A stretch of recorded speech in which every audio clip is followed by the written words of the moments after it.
안녕하세요. 혹시 여러분들은 믿었던 사람에게 배신당한 경험이 있으신가요? 저는 며칠 전 저에게 일어난 충격적인 일에 대해 조언을 구하기 위해서 이렇게 글을 쓰게 되었습니다. 저는 22살 여대생이에요.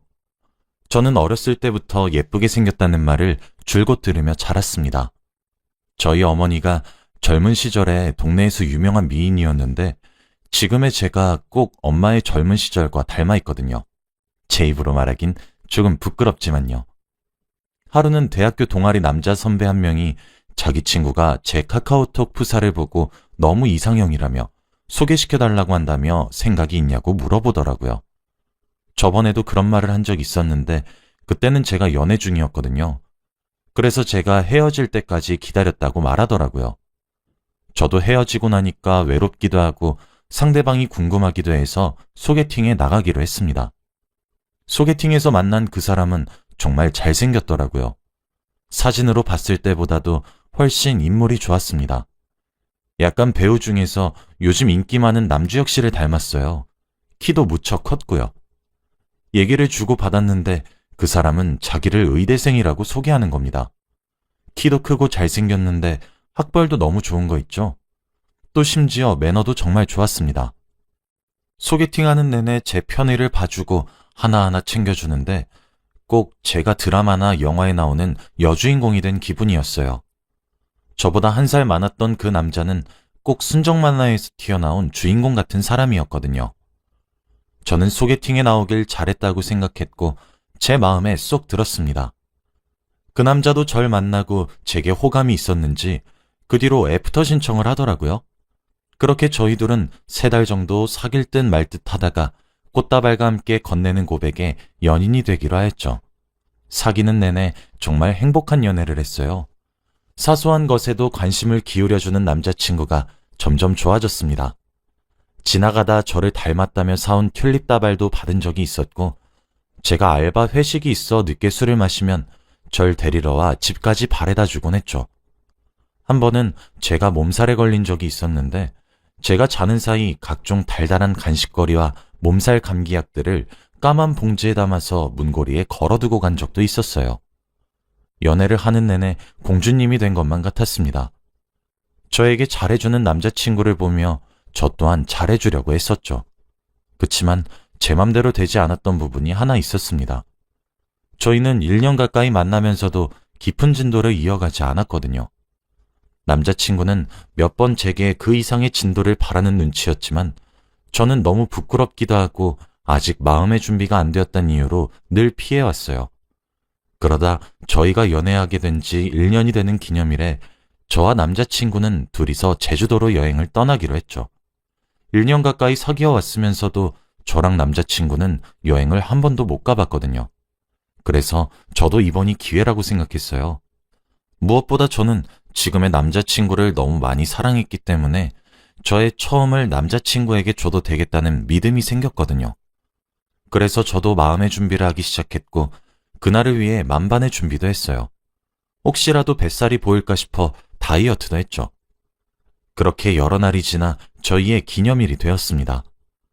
공항에서 만났는데 남자친구와 가는 첫 여행이라 그런지 전날에 너무 설레서 잠도 안 왔어요. 두근두근거리며 비행기에 몸을 실었죠. 아침 비행기로 제주도에 도착했습니다. 그리고 호텔에서 짐을 풀고 바다로 나갔죠. 비키니도 입고 신나게 물놀이도 했어요. 정말 너무 재미있고 신나더라고요. 하루 종일 웃음이 사라지지 않는 하루였습니다. 물놀이 하면서 근처에 시원한 캔맥주도 팔길래 각자 2캔씩 마셨어요. 난생 처음 태닝도 해보고 서핑도 해보면서 질리도록 놀았죠. 해변가에서 해가 지는 것도 구경했습니다. 근처에서 간단히 저녁도 해결하고 호텔로 돌아왔죠. 제가 먼저 씻기로 했어요. 갑자기 긴장이 되더라고요. 저희 둘 사이에선 어색한 기류가 흘렀고 남자친구가 씻으러 들어갔어요. 그래서 침대에 누워서 남자친구를 기다렸죠. 그런데 저녁에 같이 마셨던 술이 올라오는 거예요. 설레서 전날 밤 잠을 설치기도 했고 낮에 물놀이도 너무 열심히 한 탓인지 피곤했나 보더라고요. 눈이 뻑뻑해져서 남자친구를 기다리면서 잠시 눈을 감고 있어야겠다 생각하며 눈을 감고 남자친구를 기다렸습니다. 저는 순간 눈을 번쩍 뜨고 벌떡 상체를 일으켰는데 이미 창밖은 까맣더라고요. 저는 남자친구를 기다린다는 게 그대로 까무룩 잠에 들고 말았던 것이었어요. 황급히 침대 옆에 놔둔 제 휴대폰을 켰어요. 새벽 4시였습니다. 옆을 쳐다보니 남자친구는 곤히 자고 있더라고요. 진짜 너무 미안하더라고요. 솔직히 저도 기대했는데 남자친구는 얼마나 기대했겠어요. 그런데도 절 깨우지 않고 그대로 자게 둔 남자친구의 배려가 너무 사랑스럽고 고마웠어요. 나를 진짜 많이 사랑해주는구나 싶었거든요. 그러다 남자친구 옆에 남자친구의 휴대폰이 놓여 있는 거예요. 저는 충전을 시켜주려고 휴대폰을 가져왔어요. 근데 이게 또 사람 마음이란 게 자고 있는 남자친구를 보니까 갑자기 휴대폰을 몰래 보고 싶은 겁니다.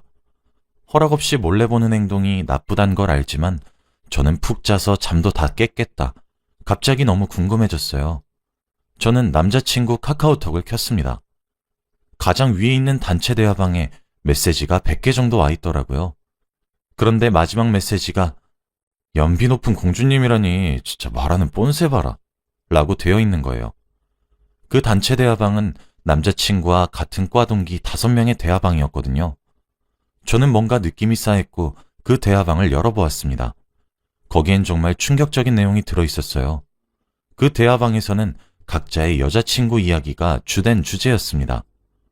얼굴이 어떻니부터 시작해서 몸매는 어떻다까지 난무하는 내용들이었죠. 저는 너무 놀랐습니다. 정신을 다잡고 대화방을 읽어보니 아니나 다를까 연비 높은 공주님은 저를 지칭하는 수식어였습니다. 제 남자친구는 그곳에서 저를 두고 얼굴값을 한다. 저래놓고 막상 마음에 안 들면 어떡하냐 등등 정말 차마 입에 담기 힘든 말들을 보내놓았더군요. 심지어 남자친구는 저를 찍은 사진도 단체 대화방에 올려 비싼 돈 들여서 호텔도 잡고 하루 종일 기분 맞춰줬더니 자빠져 자서 기분이 더럽다 라고 보냈더라고요. 혹시 몰라 대화방의 사진첩에도 들어갔지만 제 다른 사진은 없더라고요. 이런 걸 다행으로 생각해야 된다는 사실에 화가 났습니다. 그 대화방은 읽으면 읽을수록 가관이었어요. 저는 그나마 양반이더라고요. 어떤 놈은 자기 여자친구가 비키니를 입고 있는 사진을 보여주며 불평을 늘어놓았고 얼굴은 잘려져 있지만 여자친구로 추정되는 사람을 찍은 사진을 올려놓기도 했습니다. 단체 대화방 속에선 그런 사진을 두고 저들끼리 낄낄거리며 웃기 바빴고 어떻게 이런 사진을 찍냐면서 예술적이라는 둥 서로 치켜 세워주더라고요. 제 남자친구도 별반 다르지 않았습니다. 제 셀카 사진을 올리며 얼굴 평가를 하는데 어떤 놈이 야, 코만 좀 세우면 이쁘겠는데 옆에서 바람 좀 넣어봐 라니까 남자친구는 야, 말도 마라. 옆에서 아무리 속삭여도 귓등으로 들은 척도 안 해. 하여튼 진짜 비싸게 군다 라면서 비웃더라고요. 언제는 제 코를 보며 이렇게 귀엽고 오밀조밀하게 생긴 코를 처음 본다며 웃어줬으면서 말입니다. 그 밖에도 저와 남자친구 사이에 다툼이 일어난 날엔 그 대화방에서 저는 천하의 나쁜 여자친구가 되어 있었습니다. 자기 여자친구를 여우 불려시거리며 욕을 같이 했던 남자친구의 대화창을 보니 제가 알고 있는 사람과 같은 사람인가 싶더라고요. 정말 믿기지 않았어요. 저는 남자친구 얼굴을 마주보며 따져볼까 생각했지만 문득 겁이 났습니다. 저에겐 항상 다정했지만 채팅방에서는 상스러운 욕설과 조롱, 만일 제게 직접적으로 비슷하게 얘기를 하면 어떻게 대처해야 될지 모르겠더라고요. 저는 도망을 쳐야겠다는 생각이 번뜩 들었습니다. 휴대폰을 내려놓고 짐을 싸러 가려다가 정말 설마하는 심정으로 남자친구 휴대폰의 사진 앨범을 열어보았어요. 세상에나 1년 동안 저를 몰래 찍은 사진이 수백 장이 나오더라고요. 진짜 너무 충격적이었어요. 사진을 일일이 지우기엔 양이 너무 많아 그냥 모든 사진을 전체 삭제했고 남자친구 휴대폰을 뒤져서 백업한 흔적이 있는지도 면밀히 살피고 휴대폰을 협탁 위에 내려놓았습니다. 남자친구가 잠에서 깰까 정말 심장이 미친 듯이 뛰었어요. 짐도 제대로 챙기지 못했습니다. 옷을 대충 챙겨 입고 캐리어에 제 물건이 보이는 대로 쑤셔넣고 살금살금 호텔방을 빠져나왔어요. 당장이라도 주저앉아 버리고 싶었지만 여기서 시간을 지체할 순 없었습니다.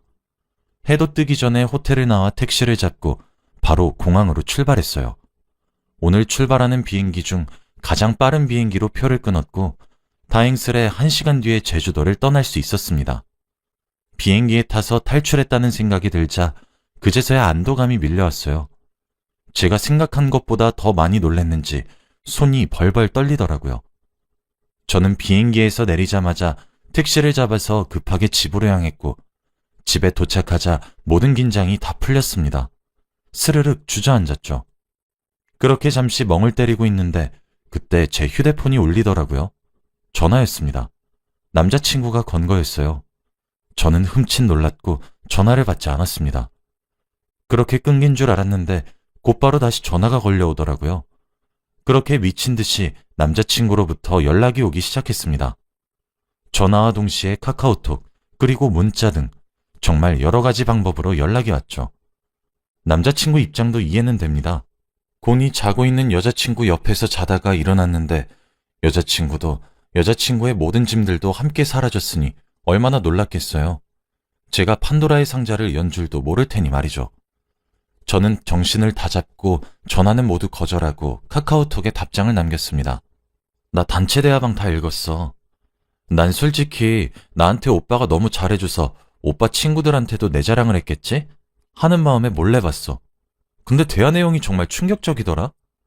오빠도 일말의 양심이 있고 나한테 정말로 미안하다면 2번 다시 연락하지 말아주길 바래. 정말 소름 끼치도록 무섭고 아직도 진정이 안 돼. 내 눈앞에 나타나지 말아줘. 라고 답장을 보냈어요. 그렇게 빗발치던 모든 전화가 거짓말처럼 조용해지더군요. 남자친구는 제 답장에 아무런 말도 하지 않았습니다. 저는 그제서야 눈에서 눈물이 주룩주룩 났고 침대에 누워 엉엉 울었죠. 그렇게 울다 잠들었습니다. 그날 저녁에 누가 제가 살고 있는 자취방에 초인종을 누르더라고요. 그 소리에 잠이 깨어 인터폰을 확인해보니 남자친구였습니다. 아무런 인기척도 내지 않더라고요. 다행스럽게 오전에 울다 지쳐 잠들어서 그런지 집에 모든 불도 꺼져 있었거든요. 숨죽이고 있으니 문고리도 돌려보고 비밀번호도 아무거나 눌러보고 그러더라고요. 미친 듯이 겁이 나기 시작했죠. 그때 제 휴대폰에 연락이 한 통 왔습니다. 나 너희 집 앞이야. 집에 없니? 너 올 때까지 기다릴게. 얼굴 보고 얘기 좀 하자. 라는 말을 하더군요. 저는 어떻게 하면 이 상황을 해결할 수 있는지 머리를 굴리기 시작했어요.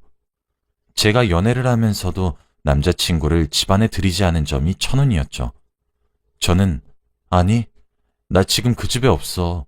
오빠가 찾아올지도 모르는데 내가 거기 있을 리가 없잖아? 난 오빠 얼굴 보고 싶지도 않고 할 이야기도 없으니까 찾아오지 마. 라고 했더니 비처럼 빠른 속도로 답장이 오더라고요. 네가 나 만나줄 때까지 계속 기다릴게. 라고 말이죠. 그쯤 되니까 정말 5만 가지 나쁜 상상이 다 되었습니다. 혹시 제가 큰일을 당하게 될지도 모르잖아요. 저는 남자친구에게 강경하게 헤어지자고 말한다고 해서 곱게 해결될 문제가 아니란 것을 직감했습니다. 오히려 제가 강경해지면 질수록 제게 집착할 것 같아 보였죠.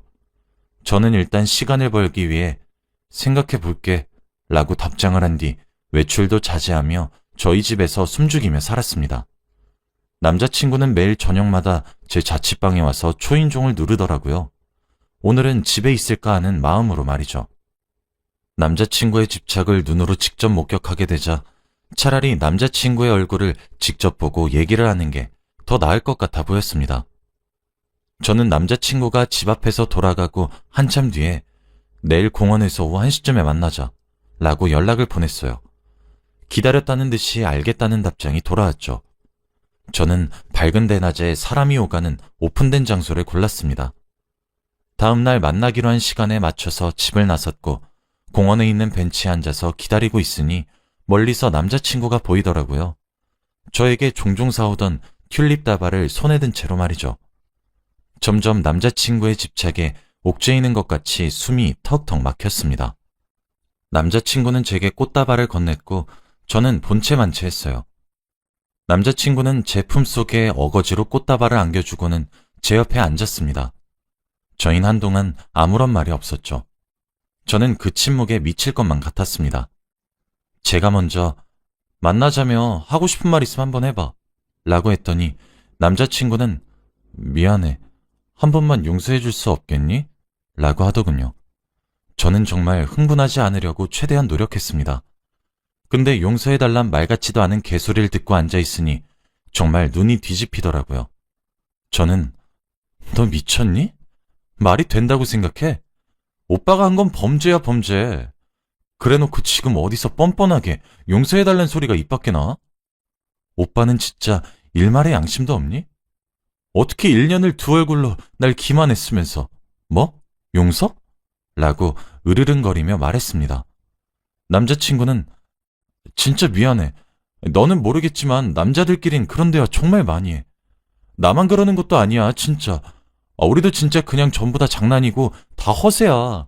좀 있어 보이고 싶고 내가 여자를 꽉 쥐고 산다. 뭐 이런 느낌을 주려고 그랬던 거지. 진짜 별 의미 없어. 진짜 내가 잠시 미쳤었나 봐. 나 너한테 진짜 진심이야. 제발 한 번만 더 기회를 주면 안 될까? 네가 두 번 다시 걔네들이랑 어울리지 말라면 절대 안 어울릴게.